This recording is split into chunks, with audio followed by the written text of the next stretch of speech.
Hey everybody, time for the digital marketing news this week. We've got some great stuff this week. We have search engine optimization news, we have analytics news, and we have a ton of new ad features that just came out. So let's fly through this really quick and see what happened this week in digital marketing. The first thing this week is, if you didn't know, Performance Max used to outrank standard shopping campaigns by default. And Google has changed this. They are now going to be showing ads from whichever system had the best ad rank. So there's that change.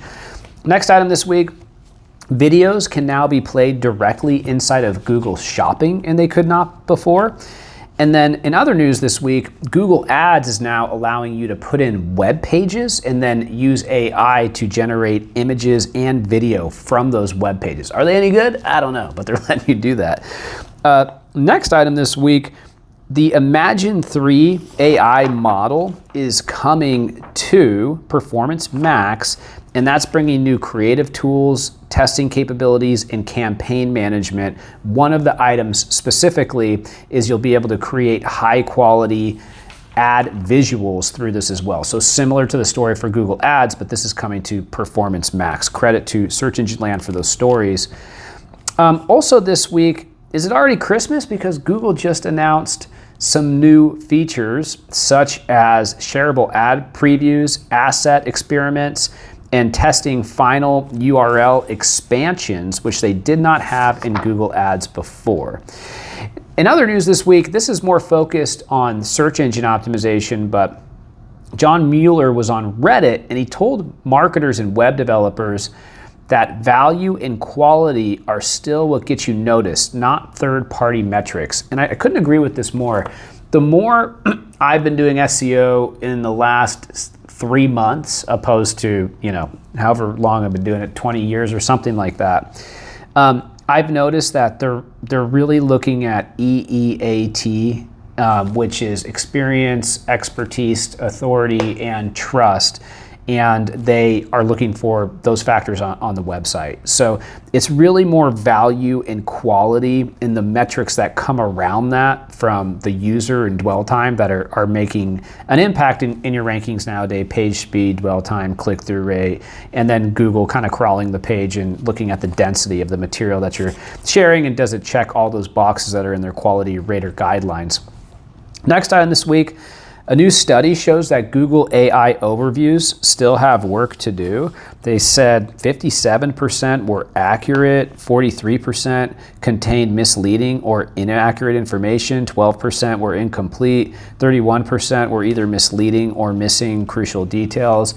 I think a lot of people are using AI a lot more now. I was just talking to a teacher the other day who was using it daily, but what a lot of people don't realize is it makes a lot of mistakes still. Definitely have to double check things.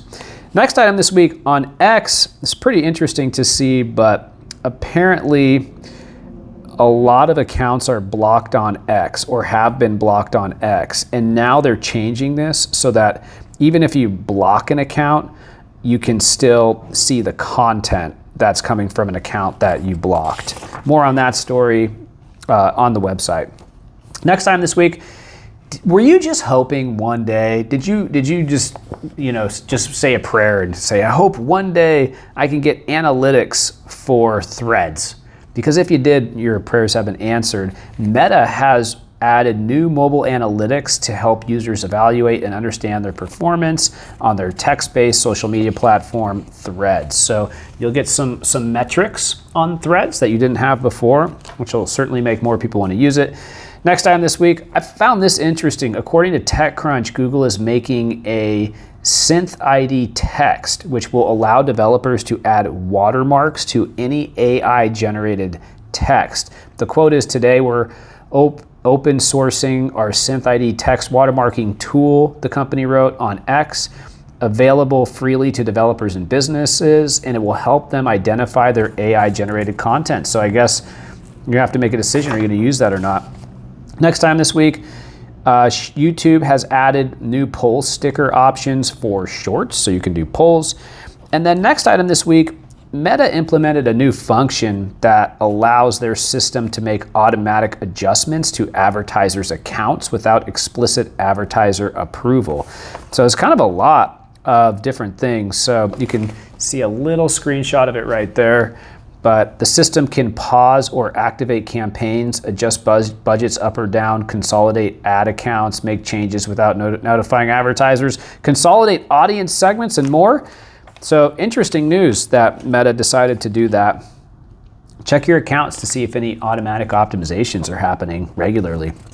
Next item this week, Google and Yahoo have updated new rules for bulk email senders, and they want to streamline the ability to authenticate outgoing emails, report spam, and make unsubscribing easier. So while that's not really news, what is news is Cox.net users are now being managed by Yahoo, which means Yahoo's rules now apply to Cox.net. And just in general, you know, if you're doing a lot of outbound and sending tons of outbound emails for some reason, this could impact deliverability. Next item this week, Instagram wants to help you create better reels and to boost their content's performance and reach. And there's a new feature, and it will help you better understand what works best in reels, and it highlights the aspects that drive reach inside of the app. So it's new notes that are going to give you context to the most impactful element of each reel if you click on a prompt around your reels. That's actually really helpful. Thank you so much for that, Reels. And then in other news this week, there's a box which gives users a way to search inside of your site while looking for information on the SERP. And this new box, the site search box is going to be retired in all languages and regions. So this is the end of the Google Site Search box, which is a feature that launched 10 years ago. And as of November 21st, 2024, it will be retired in all languages and regions. And that's actually something that was really popular back in the day, the Site Search box. We used to install it on a lot of websites, and that's going away. So that's pretty big news. I hope all's going great with you. I will see you next week. Thanks for watching. I always appreciate it. Have a great day. Goodbye.